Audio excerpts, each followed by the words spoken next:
단순한 것이 아름답다. 지은이 장석주, 출판사 문학세계사.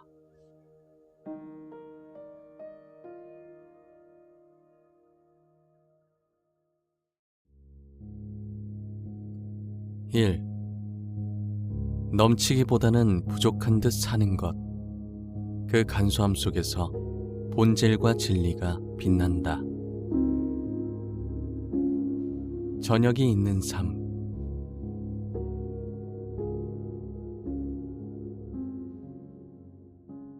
한 은행의 인력관리본부에서 일한다는 분이 전화를 걸어 정중하게 강연 요청을 했다. 과장이나 부장 직급의 은행원들을 위한 1박 2일 사내 연수회라고 했다. 무뎌지고 다친 감성을 여는 좋은 강연을 부탁했다. 가을 주말 저녁, 서해안의 운치 있는 펜션에서 은행원들과 함께 하룻밤을 보내며 시를 읽고 써보는 체험도 나쁘지는 않으리라. 기쁜 마음으로 강연 요청을 수락했다. 그들 대부분은 교과서 밖의 시를 읽어본 적이 없다고 했다. 나는 그들과 함께 터키의 서정 시인이 감옥에서 쓴 진정한 여행이라는 시를 읽었다. 인생이 여행이고 산다는 것은 하나의 여정이라고 말하는 시를. 가장 훌륭한 시는 아직 쓰이지 않았다.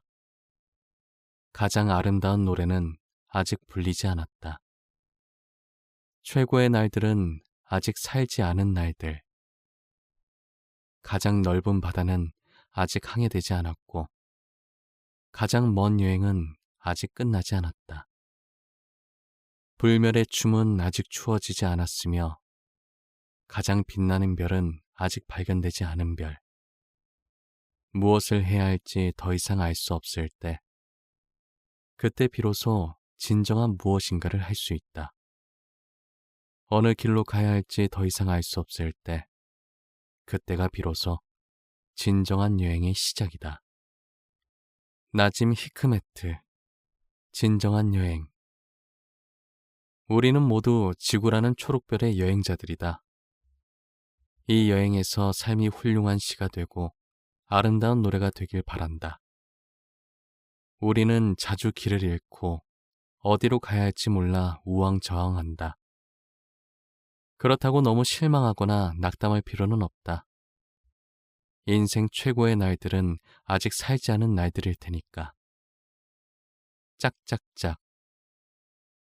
강연장에 박수가 터지고 분위기는 화기애애했다. 다른 누군가 원하는 삶이 아니라 바로 우리 본성이 원하는 삶을 살아야 한다. 시가 가리키는 지점이 바로 그것이다. 시는 불멸의 춤, 빛나는 별, 최고의 날들을 노래한다. 시는 불가능한 것을 요구하고 모든 금지를 금지하라고 외친다. 시인들은 쓸모없는 질문을 던지는 사람들이다. 파블로 네루다의 시를 보라. 정갈은 어떻게 독을 품게 되었고 거북이는 무슨 생각을 할까? 그늘이 사라지는 곳은 어딜까? 새들은 어디서 마지막 눈을 감을까?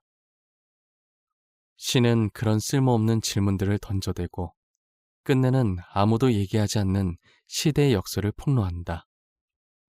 건물은 높아졌지만 인격은 더 작아졌다. 고속도로는 넓어졌지만 시야는 더 좁아졌다. 소비는 많아졌지만 더 가난해지고 더 많은 물건을 사지만 기쁨은 줄어들었다. 집은 커졌지만 가족은 더 적어졌다. 더 편리해졌지만 시간은 더 없다. 학력은 높아졌지만 상식은 부족하고 지식은 많아졌지만 판단력은 모자라다. 전문가들은 늘어났지만 문제는 더 많아졌고 약은 많아졌지만 건강은 더 나빠졌다. 제프 딕슨이 처음 인터넷에 올리고 이어 여러 사람이 쓴 시의 일부다. 바닷가의 가을 저녁은 빠르게 저문다. 어느덧 창문의 어둠이 그득했다.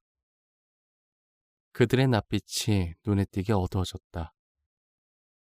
생활비를 버는 법은 배웠지만 어떻게 살 것인가는 잊어버렸고, 인생을 사는 시간은 늘었지만 시간 속에 삶의 의미를 넣는 법은 상실했다.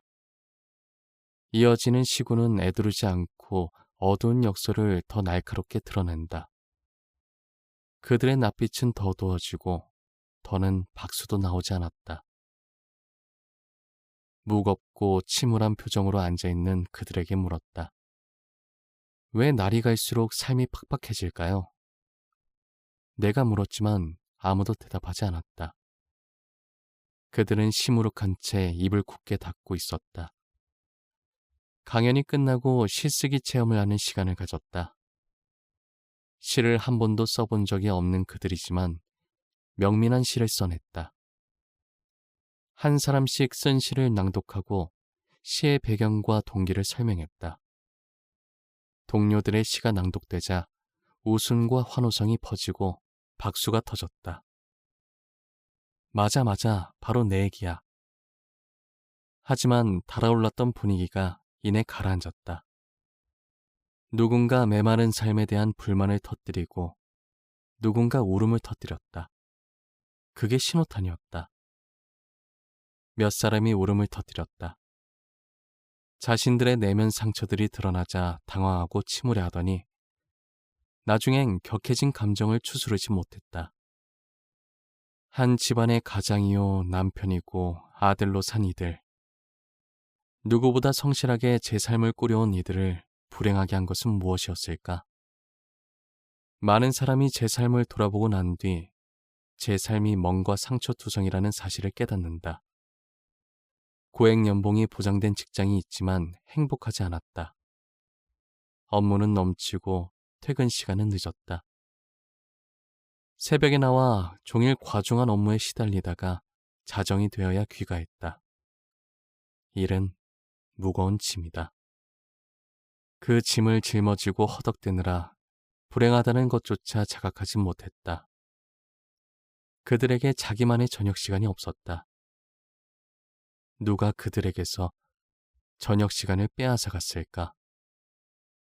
성장 중독에 빠지고 생산의 논리가 생명의 논리를 대신하는 오늘의 사회에서 우리는 한가롭고 느긋한 저녁을 빼앗겼다.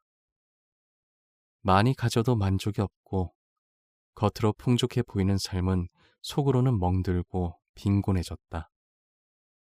저녁이 없는 삶은 나, 가족, 행복의 등을 돌리고 멀어져가는 시작점이다. 행복의 끝이고 불행의 시작이었다. 낙타처럼 무거운 짐을 지고 뼈가 휘도록 일해도 행복하지 않았다. 저녁을 빼앗긴 게 은행원들 뿐이랴. 우리는 저녁만이 아니라 자아를 잃고 엉뚱한 곳을 헤맨다. 저녁이 있는 삶을 빼앗아간 범인은 타인이 아니다. 바로 우리의 탐욕과 그릇된 사고방식이 저녁이 있는 삶을 송두리째 앗아간다. 미국 시인 메리 올리버는 기러기에서 이렇게 권유한다. 당신이 꼭 좋은 사람이 되어야만 하는 것은 아니다. 참여하며 무릎으로 기어 사막을 통과해야만 하는 것도 아니다. 다만 당신 육체 안에 있는 그 연약한 동물이 원하는 것을 할 수 있게 하라. 우리는 좋은 사람이 되어야만 한다는 강박, 행복해야만 한다는 강박에 눌려 있는지도 모른다. 그래서 진짜 내가 무엇을 원하는지 망각했는지도 모른다. 원하지 않는 일을 혹은 인위적으로 조작된 미래를 강요당하는 게 저녁이 없는 삶이다. 거꾸로 저녁이 있는 삶은 내 안에 연약한 동물이 원하는 것을 하며 사는 삶이다. 우리 안에 맑은 본성이 갈망하는 바로 그것을 따라가라. 더 사람답고 더 빛나는 삶이 바로 시적인 삶이다. 저녁이 있는 삶은 이루어야 할 목표가 아니라 누려야 할 당연한 권리다.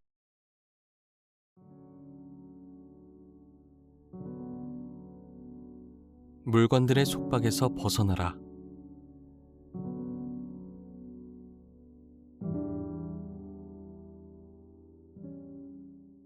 덜 사고 덜 쓰며 단순하게 산다. 그게 내가 살려는 삶의 방식이다. 미술이나 문학 분야에서 미니멀리즘을 추구하는 작가들이 있는데 그들의 목표는 예술로 이룰 수 있는 단순함의 미학을 실현하는 것이다. 절제와 고요를 추구하며 살려는 사람들은 머릿속에 미니멀리즘의 이상을 그릴 것이다. 번거로움과 복잡함에서 벗어나 최소주의를 지향하되 아름답고 기능에 충실한 것을 딱 필요한 만큼 사서 쓴다. 복잡하다는 것은 본질에서 벗어남을 보여주는 징후다. 어느 경우에도 본질에 충실한 삶은 단순하다.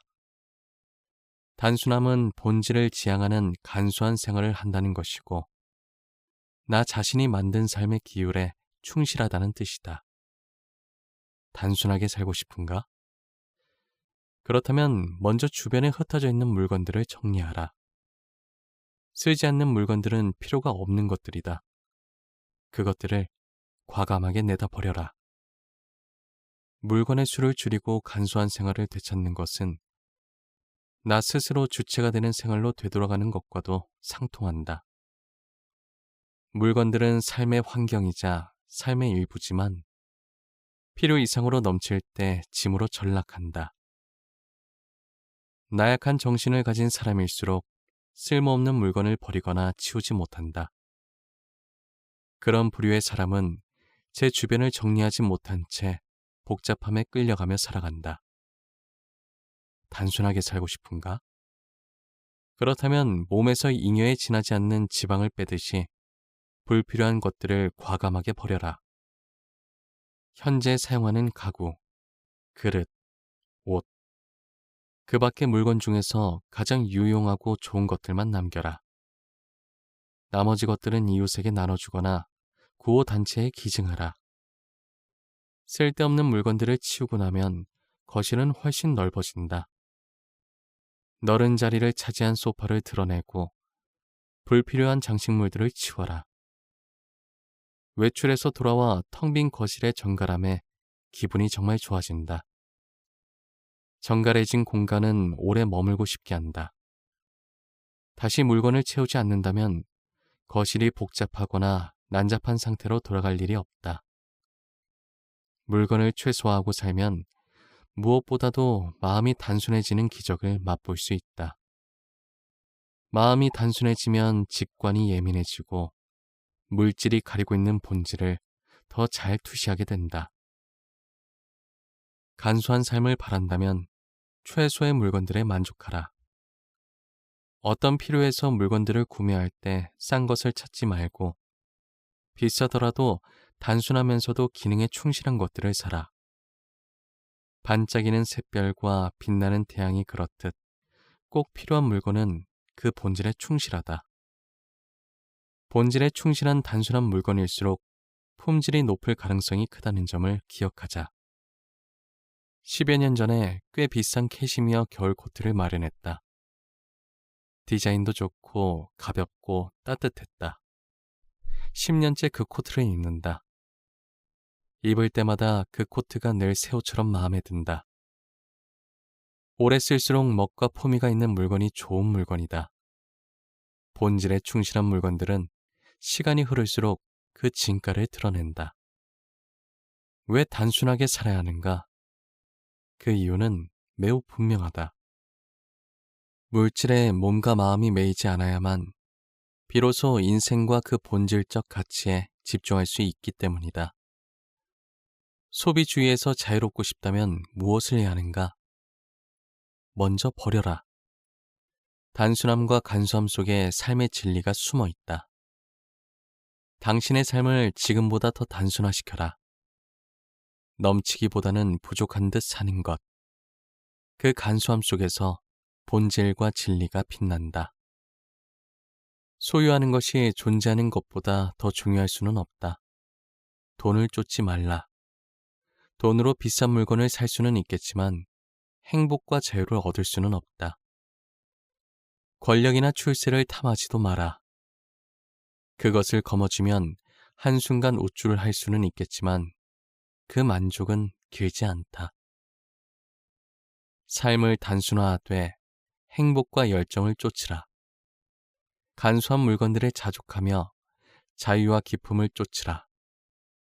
짐이 되는 것들을 덜어내고 버린 뒤 인생의 진정한 가치들에 집중하라.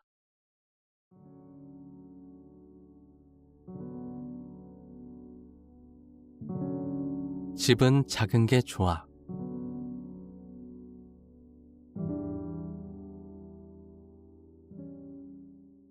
세계 문명은 더 작은 것들 쪽으로 선회하고 있다.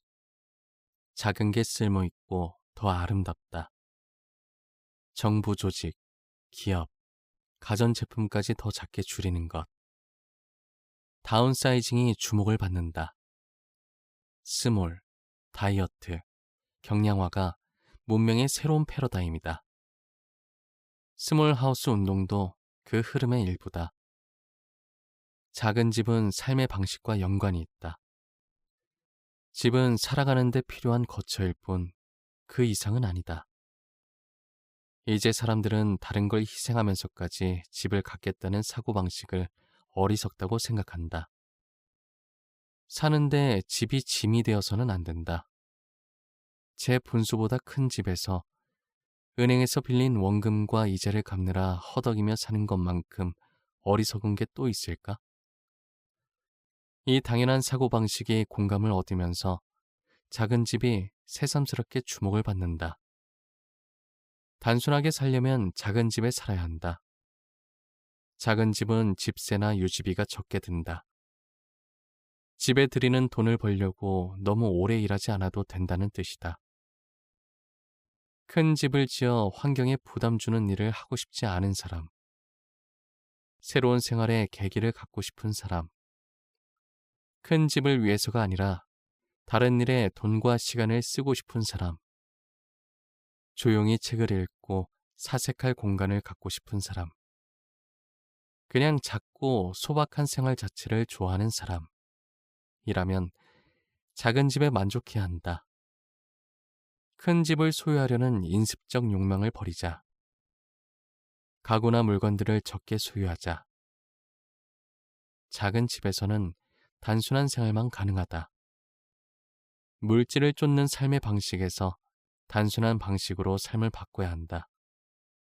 단순한 삶의 질서와 아름다움을 최고의 가치로 추구하는 신념이 필요하다. 집보다 더 중요한 게 삶이고 그 삶에서 누리는 행복이라는 신념 말이다. 큰 집은 작은 집에 견줘 자산 가치가 크고 부와 위세의 상징이다. 하지만 집은 자산 이전에 삶과 생명의 터전이고 사생활과 자유, 그리고 안전을 위한 보금자리다. 큰 집은 건축비, 유지비, 냉난방비, 세금이 많이 들어간다. 큰 집을 잘 건사하고 살려면 자산이 많거나 돈을 계속 벌어야 한다. 큰 집은 꼬박꼬박 돈을 집어삼킨다. 집안 청소나 낡은 데 수리하는 비용이 크게 들기 때문이다. 결과적으로 큰 집은 짐이 되고 불가피하게 낭비적 생활 방식을 강요한다. 집은 작은 게 좋다. 작은 집은 당연히 유지비가 적게 든다. 작은 집을 좋아하는 것은 대량 생산과 대량 소비로 움직이는 현대적 생활 방식에 등을 돌리고 생태 지향적 삶의 방식으로 나가는 첫걸음이다. 불필요한 것들을 덜어내고 최소한도의 공간 속에서 소박하게 살려는 의지를 갖자. 욕심을 버리고 작은 집에서 사는 것은 현대 생활의 낭비와 불행에서 자유로워지는 길이다.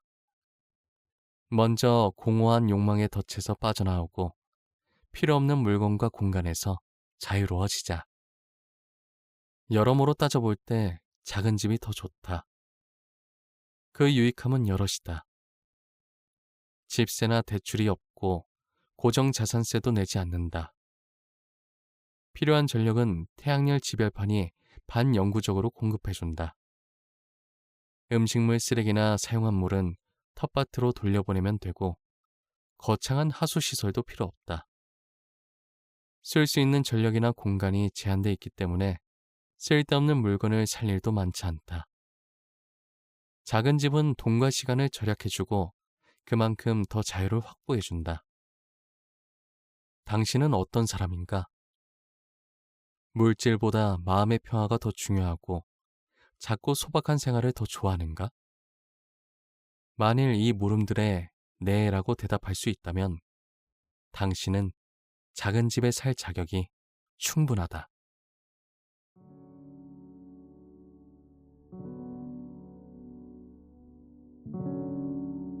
소식 예찬.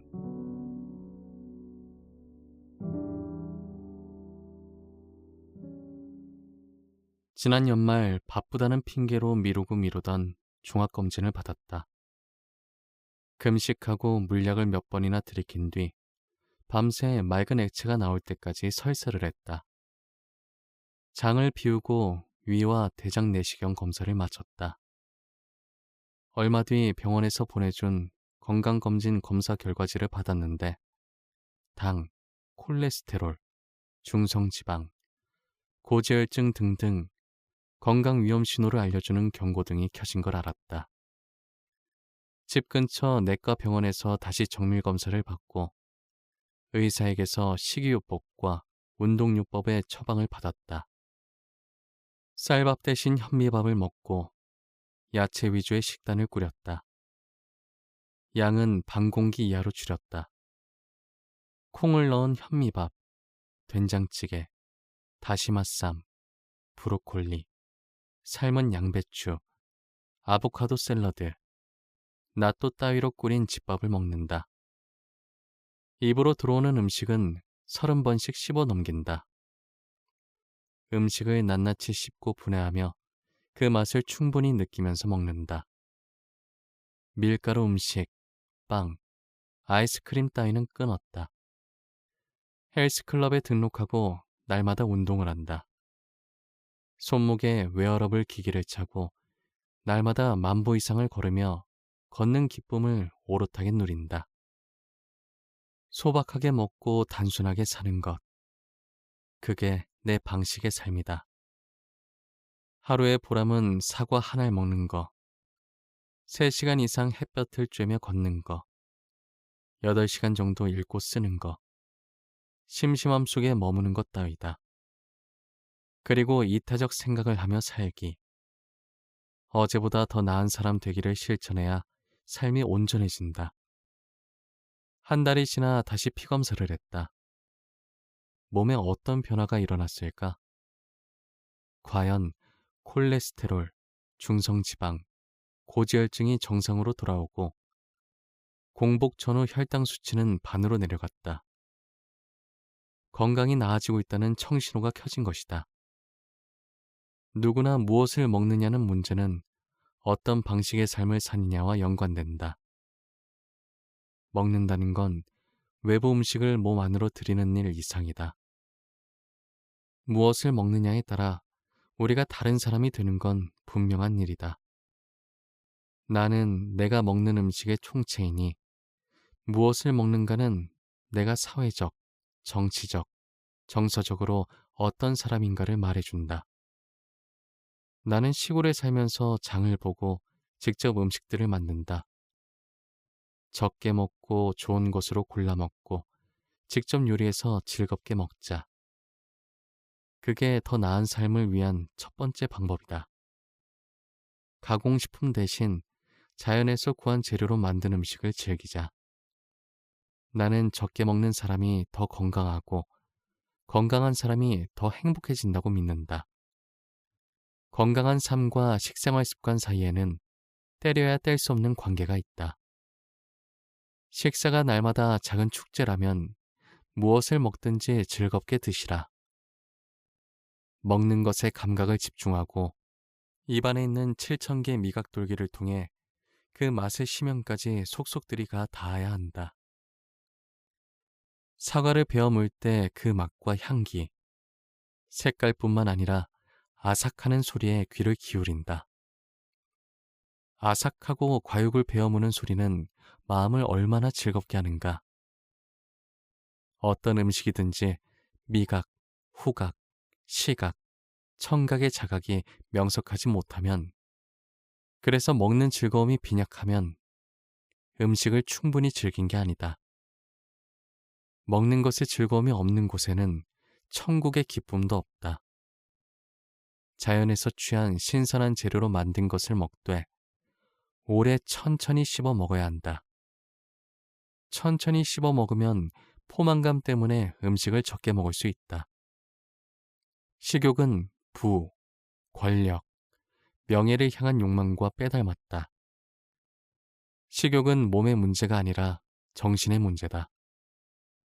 사람들은 포만감이 육체의 신호라고 알지만 그건 내면의 신호이자 정신의 판단이다. 사는 동안 불필요한 잉여의 욕망과 싸워야 한다. 그래야만 욕망이 휘둘리지 않고 건강하고 자유롭게 살 수 있다. 적게 먹는 사람은 탐욕의 싹을 타협 없이 잘라낸다. 적게 먹는 사람이 적게 욕망한다. 한 현명한 이는 허기지지 않을 때 먹는 건 언제든 과식이다 라고 말하는데 귀담아 들을 만한 지혜가 담긴 말이다.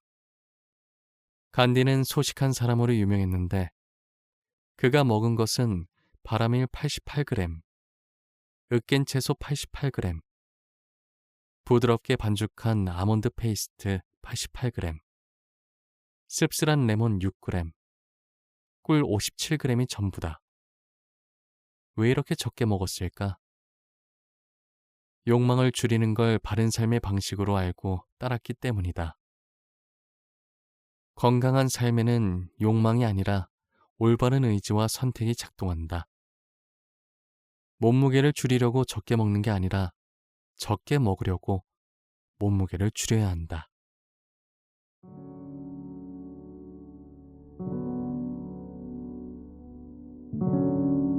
지금 이 순간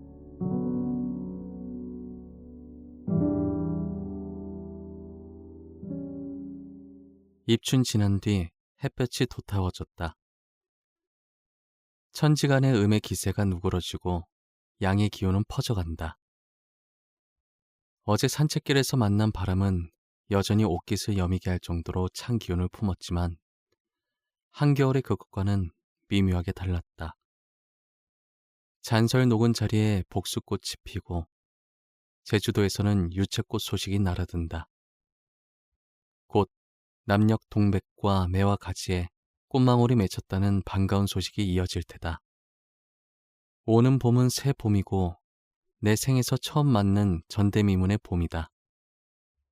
봄 기운에 피가 더워지고 겨우내 해묵은 김장김치에 물린 혀가 진저리를 치며 햇것을 그리워하는 것도 이지막이다. 며칠 뒤 어머니의 기일이다.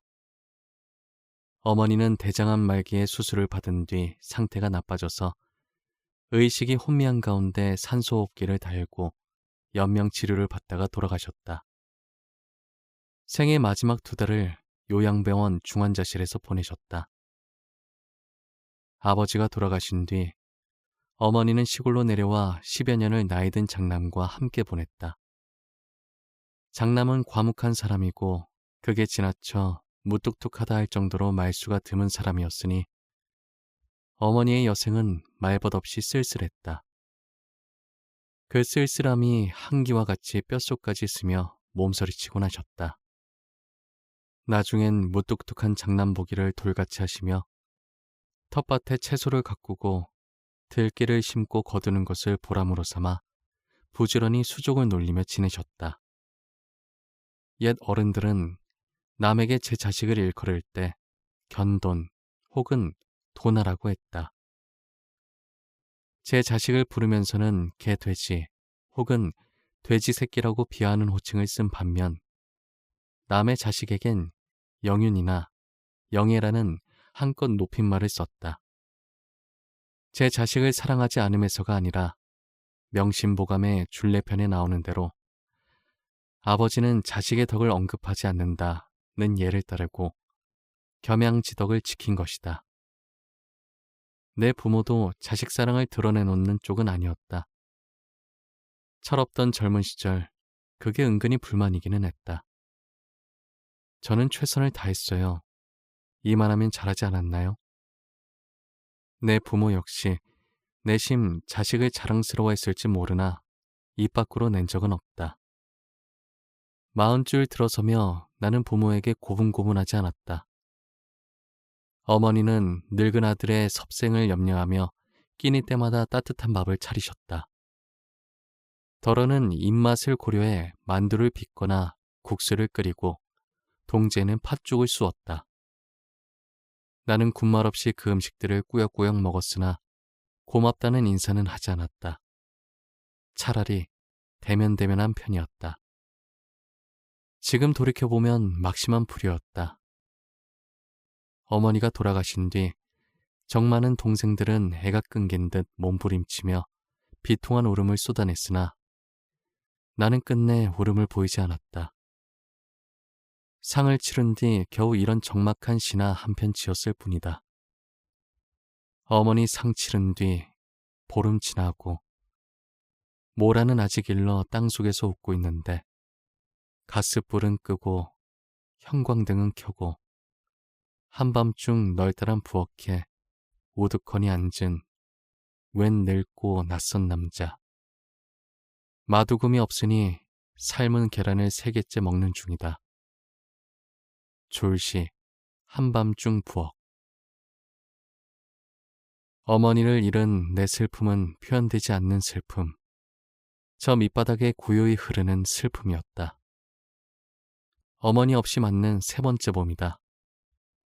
불현듯 아버지 생각이 나고 어머니가 그리워지는 건 뒤늦게 철든 탓일까? 강고등어와 김장김치를 올리고 햇살로 지은 밥을 얹은 늦은 저녁상을 앞에 두니 어머니와 둘이 함께한 적막한 식사 광경이 떠오른다. 그때 어리석게도 어머니가 떠나리라는 생각을 하지 못했다. 내 살과 체액 속에 어머니는 살아있지만 어머니는 내 곁에 없다. 오늘 그게 뼈아프게 슬프다. 내 실수는 평범한 것, 즉 당신에게 가장 중요한 때는 지금 이 시간이며 당신에게 가장 중요한 일은 지금 하고 있는 일이며 당신에게 가장 중요한 사람은 지금 만나고 있는 사람이다. 레프 톨스토이 라는 사실을 망각한 것이다. 우리는 그 중요한 지금을 놓치면서 산다. 우리는 중요한 것은 지금 하고 있는 일이고 중요한 사람은 지금 만나는 그 사람이라는 사실을 놓치고 항상 뒤늦게 후회한다.